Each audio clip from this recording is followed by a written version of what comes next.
Now, if you slap the words AI on a product, it automatically makes it better, right? Because Spigen apparently let AI design this tough armor. After using this for a while, I can safely say that Spigen needs to find another AI. Let's get into it. Now, the general design of this product hasn't really changed over the years. There's a bunch of different colors that you can choose from. The iPhone sits in a TPU sleeve that's wrapped in a polycarbonate shell, and this yellow stuff, this is called XRD foam. Spigen's been using this yellow foam for a while now. On the AI generated case, they put the shock absorption foam in the corners. They didn't used to do that. It used to sit in the high impact edges. Now, the action button is designed a little differently, and I really like this. I'm not a big fan of digging into a case edge for a button, but with the action button, Spigen went and put a bit of texture to it, so it makes the access or finding that button a lot easier. I really like this. The case doesn't have a uniform thickness. There is a significant chamfer along the edge of this case, which means it actually makes the iPhone feel thinner than it actually is. This case has a really nice hand feel to it. When it comes to weight, this thing weighs 54.8 grams, which makes your iPhone heavier by about 24%.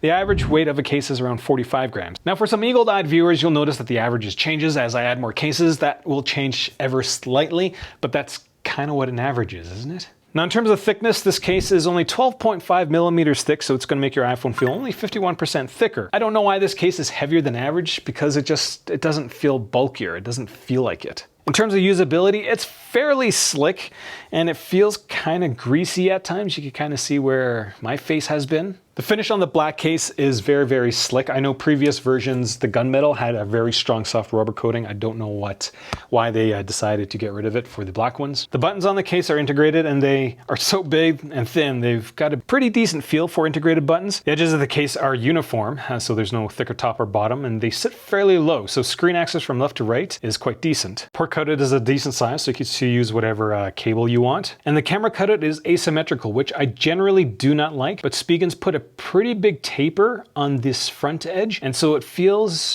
decent. It doesn't feel like it's really, really off. When it comes to MagSafe strength, it took about 9.9 newtons to pull a wallet off, the average being around 7.5.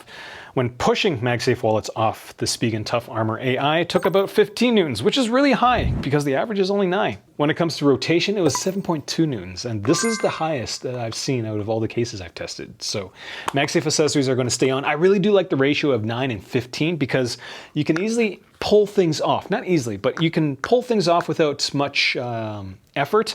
But say you're mounting it in a car, this case isn't really going to slide off if you're using a vent mount. If you're using a desk mount, make sure you don't slide it off, just rip it off. Now, when it comes to durability and protection, this thing is a multi-layered case because you've got a TPU outer and you've got XRD foam on the inside. Case does a decent job of turning into an air hockey puck at times. TPU corner is going to hold up a lot. You can't tell that I've dropped this dozens of times. And the back is probably going to scratch a little easier than other cases because there's nothing keeping it off a flat surface. So if you put it down on enough surfaces, you're going to get some scratches. So how did Spigen's AI do in terms of designing this Tough Armor AI? The one thing AI told them to do is put the shock absorbing foam in the corner. This was either last year's model or the year before, and the foam was along the edges, and Spigen used their air cushion technology for the corners. So AI told them to go add it to the corner. Come on, get out of here. But did that make this case any tougher? Answer is no, because in my drop testing, the Tough Armor did a below average job of eating the initial impact, even with the AI located foam. But the case does a good job of absorbing the resultant impact. Overall, this case is basically all bark and no bite. Now, I'll be honest with you, I've been kind of bamboozled by Spigen's marketing because when they call a product tough, I just kind of assume that it is, but from all the testing that I've done, the Spigen Tough Armor really isn't that tough. And when it comes to the screen, it took about 48 newtons to push the iPhone out of the case, which is slightly a hair below average. The average is around 50. And the screen clearance for this product is actually really shallow. It's only 1.35 millimeters. So you put a screen protector on there, you only get a millimeter of clearance between the screen protector and a flat surface. Your screen protector's not eating dirt, but if there's any sort of like debris on your surface, it's going to scratch. So keep that in mind. Now, in terms of cost and value, this thing is going to set you back $59. According to the Amazon posting, Spigen keeps changing their prices all the time. It's annoying. Average case of cost is around $45. So is this thing worth it?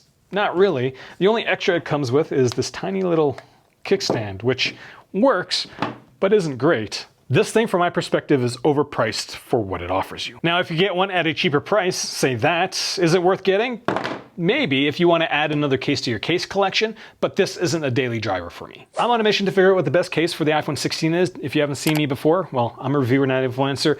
You want to see what products I would recommend, do check out my channel. Check out the playlist with the 10 cases that I would recommend getting, as well as my top 5 video. Thanks for watching.